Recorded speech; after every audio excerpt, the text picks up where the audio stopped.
नमस्कार, मैं हूं अनूप नारायण सिंह और आप देख रहे हैं बिहारी खबर के डिजिटल प्लेटफॉर्म को। हम अभी हैं पटना के बिहार विधान परिषद सभागार में और आज यहां पर बिहार में पहली बार डिजिटल मीडिया को लेकर एक बड़ा कार्यशाला का आयोजन किया गया है, जिसमें बिहार के सूचना जनसंपर्क मंत्री संजय झा जी खुद आए हुए थे और उन्होंने भी इस बात को माना कि बिहार में डिजिटल पत्रकारिता लक्ष्य से भटक चुकी है। कहीं ना कहीं डिजिटल पत्रकारिता के आड़ में लोग आपसी खुन्नस को निकाल रहे हैं।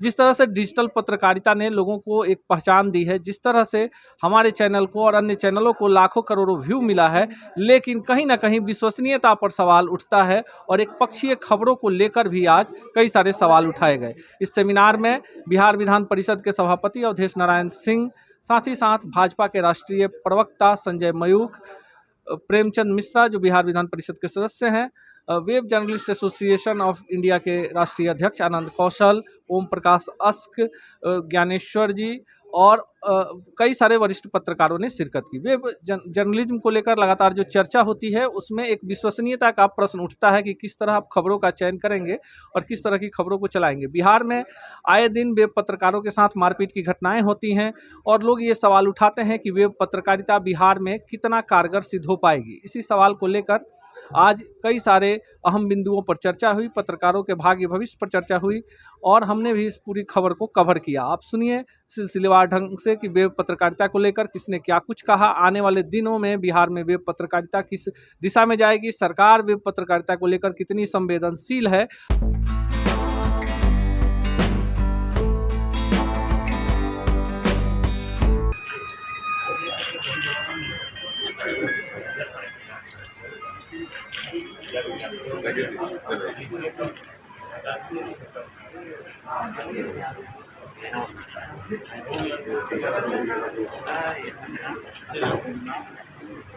ये जो हमारा सभागार है, ये किताब के विमोचन के लिए और जर्नलिस्ट लोगों के लिए बराबर अलाउ रहता है। तो मैंने 1 मिनट भी देर नहीं किया और उनको कहा कि ठीक है, यहाँ से कार्यक्रम होगा, लेकिन मेरा मीटिंग है 12 बजे से ही, तो थोड़ा हमको स्पेयर कर दीजिएगा जल्दी से।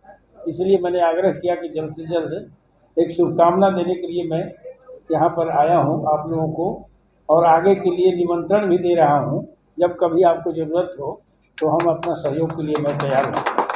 और एक बात आजकल विशेष चर्चा में, जैसा कि कहा संजय झा जी ने, सुप्रीम कोर्ट के चीफ जस्टिस का या जस्टिस का कोई का जो आया है, एक कमेंट आया है, उस पर विशेष रूप से ध्यान देने की जरूरत है। विशेष रूप से ध्यान देने की जरूरत है कि खास कुछ पार्टिकुलर मामले में जब कोई केस होता है तो उसमें बहुत ज़्यादा कमेंट नहीं करना चाहिए, क्योंकि डिसीजन पर ठीक में उसका प्रभाव पड़ता है। मुझे याद है एक आया था इसी तरह का, और मीडिया में इतना ये किया कि जो लड़का था वो डिमोरलाइज हो गया, बहुत डिमोरलाइज हो गया, और बाद में कुछ नहीं निकला। हुआ था एक लड़की के प्रेम प्रसंग की बात थी, दोनों में कुछ था ही नहीं, और लड़की आके माफ़ी मांगती है यार, लेकिन मीडिया में इतना चला कि लगा कि उससे बड़ा कोई दुष्ट और जो अपराधी कोई हो ही नहीं सकता। तो इसमें करना चाहिए। अभी हम लोग देखते हैं टीवी वगैरह पर कि अश्लील डांस हो रहा है, तो अश्लील डांस देखने वाले जितने लोग नहीं हैं उससे ज़्यादा दिखाने वाले हो जाते हैं। अश्लील डांस ज़्यादा देर तक रहता है पर्दे पर, टीवी के पर्दे पर। तो ये क्या है, क्या चीज़ देना चाहते हैं, इस पर थोड़ा रहने चाहिए। मैं कहता हूँ एक बात, ऑथेंटिक, आपकी स्वीकार्यता बढ़ गई है, लोग स्वीकार कर रहे हैं आपको, लेकिन विश्वसनीयता को घटना नहीं चाहिए। ये एक सूत्र के रूप में मैं कहता हूँ कि आपकी स्वीकार्यता बढ़ी है और बढ़े, लेकिन विश्वसनीयता को नहीं घटना चाहिए। तो इसलिए आज के इस अवसर पर मैं बहुत ज़्यादा नहीं बोलते हुए यही मैं कहना चाहता हूँ कि अभी लोग देखते हैं, सभी आपको देखते हैं, सुनते हैं, तो इसलिए उसी तरह का समाचार, उसी तरह की बातें आनी चाहिए लोगों के सामने जो कि विश्वसनीय हो और लोग विश्वास करें। इसलिए जस्टिस, सुप्रीम कोर्ट के जस्टिस ने भी कहा है कि अब आपके चलते जो विश्वसनीयता बढ़ी थी, अब प्रिंट मीडिया पर लोगों की विश्वसनीयता बढ़ने लगी, ये भी कहा है। तो ये कमेंट अच्छा नहीं है, ये अच्छा नहीं है, जो कि आज आधुनिक युग में डिजिटल का कितना प्रभाव है आप समझ रहे हैं, कितना आगे बढ़ रहा है। और उसमें इंडिया, हम लोग का जो देश है वो और आगे बढ़ रहा है। पूरे विश्व में इसकी चर्चा है, डिजिटल इंडिया की चर्चा हो रही है। ऐसी स्थिति में हम लोग को ये बहुत ही प्रतिष्ठा की बात होगी कि स्वीकार्यता के साथ विश्वसनीयता भी बढ़े। और यही आज मेरी शुभकामना भी है कि आप लोग पॉपुलर हों, सब लोग चाहें आपको, और हमारे देश का और बिहार का नाम ऊंचा हो। एक से एक जर्नलिस्ट हमारे प्रदेश में हैं जो कि पूरे विश्व में, पूरे भारत में उनका नाम है। जहाँ भी चैनल खोलिए, जो भी कीजिए, हर एक क्षेत्र में उसी तरह की बात सामने, समाज के सामने, देश के सामने आना चाहिए। यही आपसे मेरी गुजारिश है। इन्हीं शब्दों के साथ आप मेरी शुभकामना और बहुत बहुत आपको धन्यवाद और बधाई भी। जय हिंद, जय भारत। ये सीखने की ललक है, ये जैसे भूल जाइएगा कि हमको सीखना है या हम सीख के पारंगत हो गए आज ही, जिसके ओर ज्ञानेश्वर जी ने इशारा भी किया कि सीखने की ललक आप में बनी रहती है। ये जिससे छूटेगा उसे। अब 3 चीज़ें मैं सिर्फ पत्रकारिता के बारे में कहूँगा, जो डिजिटल से लेके और कुछ प्रिंट के भी साथी होंगे या प्रिंट से भी जुड़े होंगे डिजिटल में रहते हुए, दोनों 3 जगहों पे। विष्णु राव पराड़कर एक बड़े पत्रकार हुआ करते थे, नेट पीढ़ी के लोगों को बता रहा हूँ, बाकी हम लोग जानते हैं। पराड़कर जी एक बात करते थे जिसकी आज बहुत जरूरत है, इसलिए मैं ये बात दोहरा रहा हूँ कि आपके पास प्रमाण भी हो, जिसको सबूत हम लोग कहते हैं, लेकिन उसका प्रभाव अगर राष्ट्रीय हित में प्रतिकूल होता हो, यानी राष्ट्रीय हित के खिलाफ होता हो, तो उसको खबर को कील कर दें। उदाहरण के लिए आज मैं आ रहा था तो किसी ग्रुप में खबर चल रही थी कि सिवान में 4 या 5 जो आतंकी लिंक वाली खबर है, उसकी चिट्ठी आई, गोपनीय चिट्ठी थी, किसी पत्रकार को हाथ लगी और उन्होंने पूरी चिट्ठी एक्सक्लूसिव के तौर पर चला दी। ये राष्ट्र हित के खिलाफ है। ऐसी चीजों से हम लोग करेंगे। यही पराड़कर जी आज से वर्षों पहले बोले कि प्रमाण के बावजूद अगर जनहित में उसका प्रभाव प्रतिकूल पड़ता है तो उसको क्यों करें। संजय जी ने भी किसी लड़की का जो एग्जाम्पल दिया, उस लड़की के एपिसोड पर बहुत सारी बातें हुई, अंततः पता चला कि कुछ नहीं था। तो जब हम तहकीकात कर ही रहे हैं और उससे आम आदमी को कोई लाभ नुकसान नहीं होना है, व्यक्तिगत मामला है, तो उस पर फोकस करने की बजाय किसी हो फोकस करें। तीसरी चीज जहाँ सीखने की बात मैंने सबसे पहले कही, आप तमाम बड़े जो नामी आज के डिजिटल प्लेटफॉर्म हैं, डिजिटल में खास करके वेब पोर्टल वाले प्लेटफॉर्म हैं, आप उठा लीजिए, दवाएं को ले लीजिए, प्रिंट को ले लीजिए, या जितने अखबार या न्यूज चैनल्स के पोर्टल्स हैं उनको देख लीजिए।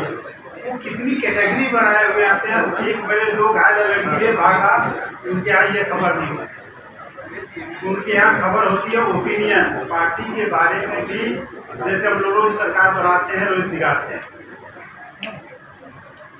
उनके यहाँ सरकार बनती और बिगड़ती भी है तथ्यों के साथ। कोई लेख भेजता है, संपादक कन्विंस होता है और नीचे लिखता है उनके नाम के साथ कि इसमें दी गई जानकारी के लिए जिम्मेवार पोर्टल नहीं है, लेखक। ये बचना हम लोग। तो हम इनोवेशन की ओर जाएं। आप ज्ञानेश्वर जी हैं नहीं, मैं बार बार कहता हूँ कि बिहार में अगर डिजिटल क्रांति का अगर कोई एक आदमी गिनना हो तो ज्ञानेश्वर जी होंगे। और संयोग से जब उसकी शुरुआत हो रही थी, मैं उसी बिल्डिंग में बैठता था, 1 करोड़ का अंतर था, हम लोग 2 बार की चाय एक साथ बैठ के पीते थे, चैलेंज हुआ। तब उनको उतना ज्ञान नहीं था, वो भी सैलेम जी को भी वो ज्ञान नहीं था, लेकिन सतत उन्होंने मेहनत की है, इनोवेशन किया है, रिसर्च किया है, मिले हैं, जुड़े हैं, तमाम जानकारी जाने के बाद आज ये दावा कर रहे हैं हमारा डिजिटल प्लेटफॉर्म, उनको लगा कि यूट्यूब में अगर हम ज़्यादा फोकस करते हैं तो हमारे बढ़ेगी, लेकिन उन्होंने अपने वेब पोर्टल को भी उसी तरह बनाया। यही 2-3 चीज़ें हैं, एक तो प्रमाण भी हो, ये करना चाहिए। दूसरा सबसे बड़ी चीज़ जो आम गलतियां हम रोज करते हैं और लगभग हर आदमी से हो रही है, एका दुक्का अपवाद छोड़ दें, हम एक खबर लिखते हैं सुशासन राज में अपराधियों की बाढ़ आ गई है, अपराध की बाढ़ आ गई है, लालू राबड़ी राज में इतने करोड़ की लूट हुई। भैया आप हैं, मुझे बात ये विशेषण लगाने की जरूरत ही क्या है? आप कहिए कि अपराधियों की बाढ़ आ गई, अपराधियों ने 5 को मारा, जिन्हें 15 साल में इतने मारे गए, फैक्ट बता दीजिए किसका राज है, किसका नहीं है, किसको नाराज करने जाते। हम लोगों की शुरुआती होती है सुशासन राज का पोल खुला कि पोल खुली, आतंकियों का मनोबल बढ़ा, क्या क्या है इस तरह। तो विशेषण एडजेक्टिव जिसको बोलते हैं बार बार, उससे बचिए। किसी को ईमानदार और बेईमान बनाने के लिए हम नहीं बने होते कि हम साबित करने को बेहद ईमानदार अफसर। मैंने पहले भी कहा था और आज मैं फिर दोहरा रहा हूँ, कई बार ये मैं दोहराता हूँ कि हम लोग थोड़ा सा संपर्क बढ़ाने के लिए किसी दारोगा, किसी एसपी या किसी डीएम या वीडियो सीओ बारे में लिखते हैं।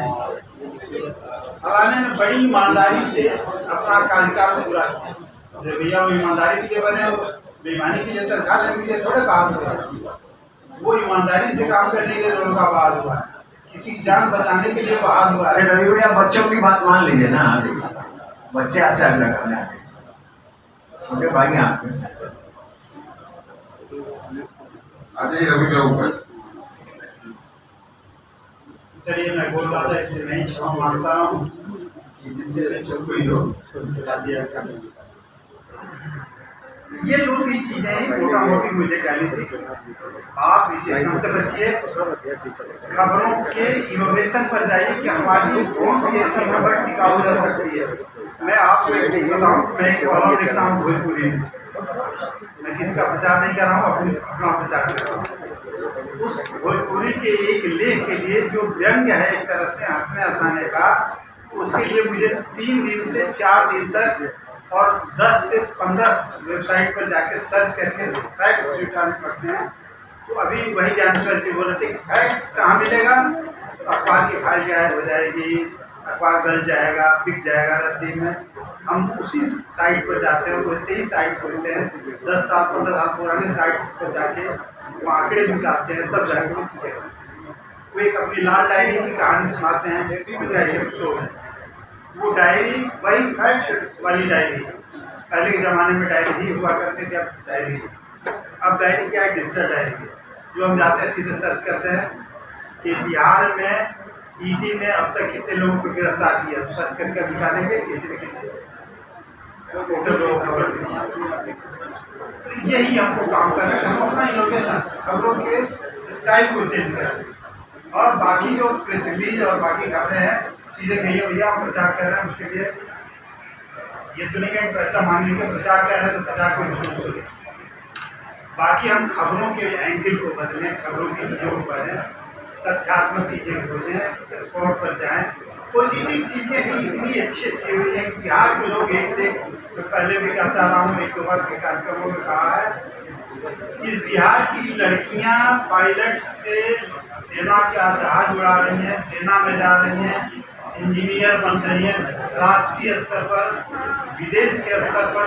आपको पता है कि विदेशों में कितने राजदूत और कितने बड़े लोग अपने बिहार से गए, वो खोज के निकालिए। थोड़ा सा सर रिसर्च करना, भाषा आपकी होगी, रिसर्च कर लीजिएगा, आंकड़े सब नाम मिल जाएंगे कहीं ना कहीं।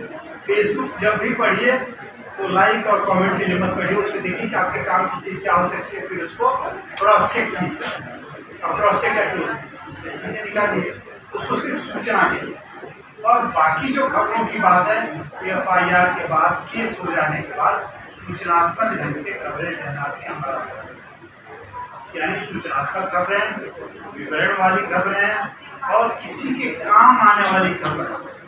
टाइम्स ऑफ इंडिया का एक स्लोगन होता था कि खबरें वही जो भी काम आए, न्यूज़ यू कैन यूज, ऐसा कुछ स्लोगन। वैसा बनाइए कि हम उम्र का सर्च करके इस उम्र में आके पूछते हैं कि बिजली गिरने से बिहार में पिछले 10 साल में कितने लोगों की मौत हुई, उसके लिए वेबसाइट तलाश रहे हैं 10 साल के आगे हुए। PID से जो प्रेस रिलीज जारी होता है उसमें आंकड़े देखो 5 साल में कितने हुए, झारखंड के आंकड़े तलाश। ये जो मेन सोर्स है हमारा, आने वाले दिनों में ये डिजिटल प्लेटफॉर्म होगा और ये डिजिटल प्लेटफॉर्म बड़ी तेजी से आगे बढ़ेगा।